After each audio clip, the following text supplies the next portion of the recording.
Abduqodir Husanov APLning eng yaxshi 5 himoyachilaridan biri.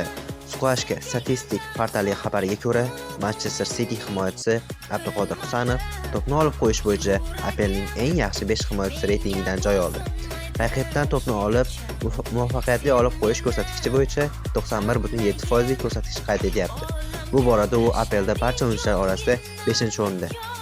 Chempionatdagi barcha himoyachilar orasida 4-o'rinda. Manchester City'da esa bu borada ikkinchi eng yaxshi natijaga ega. Qayd etilishicha, joriy mavsumda Husanov faqat bir marta driblingga aldangan. U ham o'zi uchun noqulay bo'lgan o'ng qanot himoyasida o'ynagan vaqtda yuz bergan. Barqarorlik va ishonchli o'yin. Abduqodir haqida ma'lumotlarimiz foydali hamda qiziqarli bo'lgan bo'lsa, Ibodat futbol kanaliga obuna bo'lib, like va kommentariyaga o'z izohingizni qoldiring. Abduqodir Husanov APLning eng yaxshi 5 himoyachilaridan biri.